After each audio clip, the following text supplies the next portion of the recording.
تصور کن همین حالا در همین لحظه‌ای که این کلمات به گوشت میرسن چیزی در پشت صحنه زندگیت داره تغییر میکنه. شاید تو الان وسط یه بحران مالی باشی، بدهی‌ها روی هم جمع شدن، دخل و خرجت جور در نمیاد یا حس میکنی هر چی کار میکنی آخر ماه فقط چند روزی خیالت راحته و بعد دوباره چرخه نگرانی شروع میشه. ولی باور کن الان که این ویدیو جلوی چشمته یه اتفاق شانسی یا تصادفی نیست. این یعنی یک نیروی عمیق‌تر تو رو به این نقطه رسونده، چون دقیقاً همین لحظه یک تغییر بزرگ در جریان انرژی مالی جهان داره اتفاق میفته و تو قراره با این جریان همسو بشی.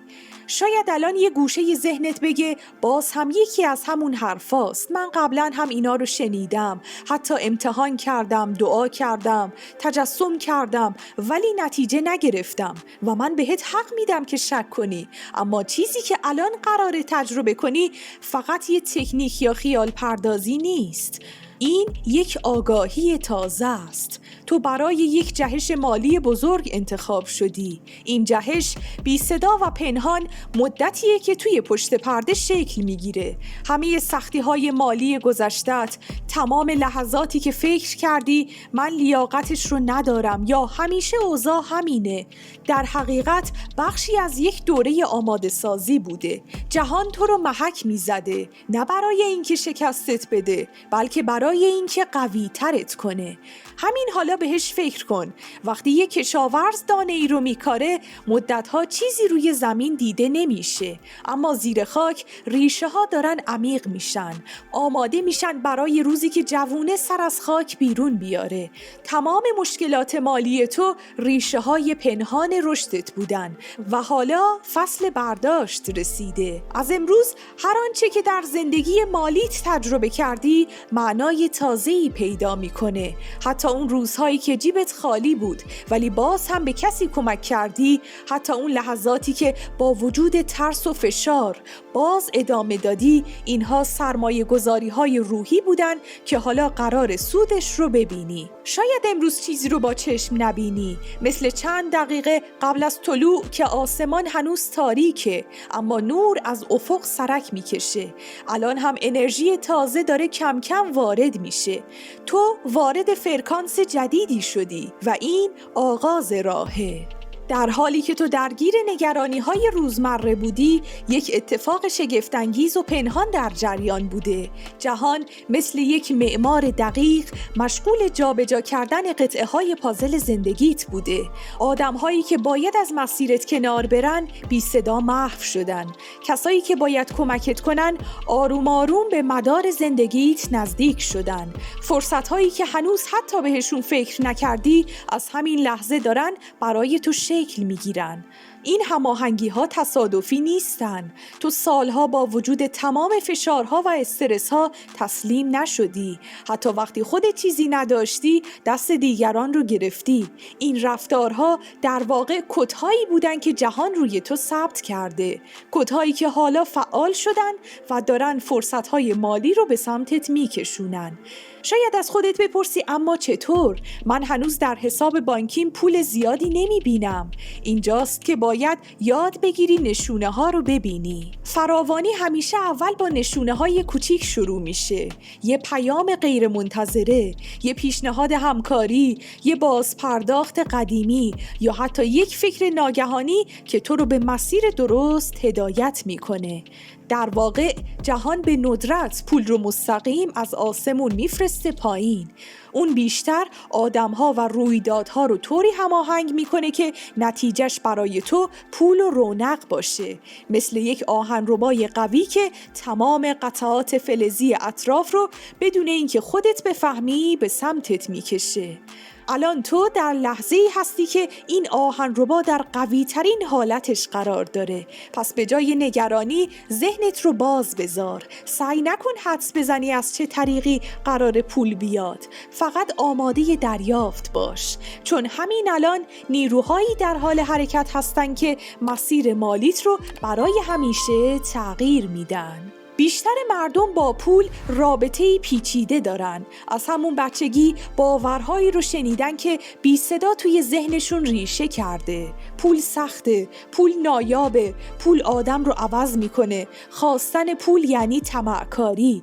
شاید همین جملات رو از خانواده، مدرسه یا جامعه شنیده باشی و بدون اینکه بفهمی این باورها تبدیل شدن به دیوارهایی که جریان پول رو به سمتت محدود کردن. اما اینجا یه حقیقت مهم وجود داره. پول فقط یک شکل از انرژیه و مثل همه انرژی ها به سمت عشق، شادی و هماهنگی کشیده میشه و از ترس، مقاومت و کمبود دور میشه.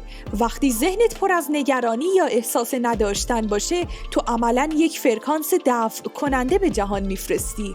اما وقتی احساس کنی که دارم و بیشتر هم میاد، اون وقت این انرژی مثل سیل به سمتت برمیگرده. این تغییر فقط در ذهن نیست، در میدان انرژیت هم اتفاق میفته و وقتی این هماهنگی کامل بشه، پول و فرصتها دیگه راهی جز اومدن به سمتت ندارن. جالب اینجاست که انرژی اصلاً براش مهم نیست که تو قبلاً چند بار شکست خوردی یا حساب بانکیت الان چه عددی رو نشون میده. انرژی فقط به یک چیز جواب میده: ارتعاش فعلی تو. و حالا ارتعاش فعلی تو داره عوض میشه. داری از فرکانس کافی نیست وارد فرکانس بیشتر از حد کافیه میشی. این تغییر در نگاه اول ممکنه فقط یک حس آرامش یا امید باشه، اما در واقع این همون لحظه‌ایه که داستان مالی تو بازنویسی میشه. یادت باشه جهان با فرکانس تو کار داره، نه با تاریخچت. پس هر باور قدیمی رو مثل یک لباس کهنه تصور کن که دیگه به تنت نمیاد. الان وقتشه این لباس رو کنار بذاری و جامه جدید فراوانی رو بپوشی. درون هر انسانی الگوها و کدهایی از انرژی وجود داره که قبل از تولدش در وجودش کاشته شده. این کدها مثل نرم افزارهای قدرتمندی هستن که هدفشون جذب فرصتها، منابع و نعمتهاست. اما در طول زندگی به خاطر تجربه‌های تلخ، ترس‌ها و محدودیت‌های آموخته شده، این کدها وارد حالت خواب میشن. اون لحظاتی که با وجود تمام نگرانی ها یک نیروی نامرئی بهت میگه همه چیز درست میشه. یا وقتی در بدترین شرایط ناگهان فرصتی از جایی که فکرش رو نمی کردی میاد. اینها جرقه های بیدار شدن کدهای فراوانی هستند. الان که این کلمات رو میشنوی، اون کدها دارن فعال میشن. ممکنه در بدنت احساس یک لرزش ملایم، گرمایی آرام یا سبکی در قلبت حس میکنی. این فقط یک تصور یا تلقین نیست. این واکنش طبیعی میدان انرژی وقتی دوباره به حالت طبیعی خودش برمیگرده. وقتی این کدها روشن بشن، تو دیگه برای جذب پول به تلاش مضاعف یا دویدن بیوقفه نیاز نداری. اونها خودشون شروع میکنن به ارسال سیگنال هایی که رویدادها، آدمها و حتی پولهای گم شده رو به سمتت میکشونه. مثل یک چراغ فانوس در تاریکی که کشتی ها رو هدایت میکنه. این کدها مسیر رو روشن میکنن تا نعمتها پیدات کنن. راز جالب اینجاست. جهان به شکل مستقیم اسکناس رو از آسمون نمیفرسته پایین. اون یک زنجیره از رویدادهای به ظاهر معمولی رو میسازه که در نهایت به یک نتیجه فوق‌العاده ختم میشه. این میتونه یک پیشنهاد کاری باشه، یک مشتری جدید، یک پروژه جانبی که ناگهان رشد میکنه یا حتی یک هدیه ارزشمند. کار تو الان اینه که به این فرایند اعتماد کنی. ذهنت رو از سوال چطور قراره بیاد خالی کنی. فقط بدون که الان در مدار دریافت هستی و هر لحظه امکان داره اولین نشونه هاش رو ببینی. وقتی بابت چیزی که هنوز دریافت نکردی از قبل قدردانی میکنی، در واقع داری با نسخه آینده خودت ارتباط میگیری. همون نسخه‌ای که الان داره تو یک واقعیت موازی اون پول و فرصت رو داره زندگی میکنه. این کار یک پل انرژی میسازه بین الان تو و آیندت. این پل جریان انرژی رو سریعتر و قدرتمندتر میکنه. مثل اینه که جهان رو قانع کنی که من آمادم، جا براش باز کردم، حتی الان هم از داشتنش لذت میبرم. قدردانی از قبل فقط گفتن چند جمله نیست. این یعنی حس واقعی داشتن رو همین حالا تجربه کنی. چشمات رو ببند و تصور کن که پول در راه همین الان به حساب بانکیت اومده. ببین چطور حس آرامش، شادی و اطمینان در وجودت پخش میشه. حالا همون حس رو بفرست به جهان. وقتی این فرکانس رو بفرستی، جهان نمیذاره بی پاسخ بمونه، چون ارتعاش تو با ارتعاش فراوانی یکی شده. اینجا دیگه بحث تلاش و دویدن نیست، بحث هماهنگی و پذیرشه. وقتی شروع به قدردانی از قبل میکنی، نشونه ها خیلی سریعتر ظاهر میشن. شاید در 24 تا 72 ساعت آینده یک پیام غیر منتظره بگیری، یک پول قدیمی رو پیدا کنی یا یک فرصت شغلی جدید برات باز بشه. اینها تصادف نیستن، اینها جواب مستقیم به فرکانس جدید تو هستن. یادت باشه انرژی مثل یک رودخونه است. اگه جلوی اولین قطره ها رو بگیری چون کمه، جریان اصلی رو هم از خودت دور میکنی.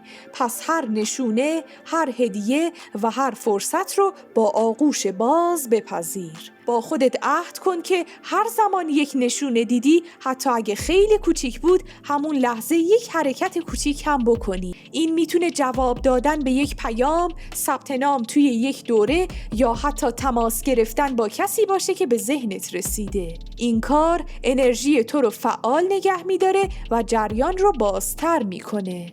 حالا که به این نقطه رسیدیم، یک چیز رو با تمام وجودت حس کن. تحول مالی تو دیگه یه احتمال نیست. این الان شروع شده. تو همین لحظه انرژی و ارتعاشت روی فرکانسیه که با ثروت و رونق همراستاست. در روزها و حتی ساعتهای پیش رو حواست به همه چیز باشه. از امروز هر قدمی که برمیداری رو با این باور بردار: من در جریان بیپایان ثروت هستم. فرصتها، آدمها و منابع درست هر لحظه به من نزدیکتر میشن. حالا نوبت تویی که این پیام رو زنده نگه داری. اگه حس کردی این ویدیو قلبت رو لمس کرده و یک جرقه درونت روشن شده، همین الان لایک کن تا به جهان سیگنال بدی که آماده ای. کانال رو سابسکرایب کن، چون پیام ها و تمرین های بعدی میتونن جریان فراوانی رو قوی تر کنن. و مهمتر از همه، این ویدیو رو با کسی که حس میکنی باید این پیام رو بشنوه به اشتراک بذار. شاید همین کار تو مسیر مالی یک نفر رو برای همیشه تغییر بده. یادت باشه جهان مدت‌ها منتظر این لحظه بوده. لحظه‌ای که تو یادت بیاد چه کسی هستی و تصمیم بگیری بدرخشی.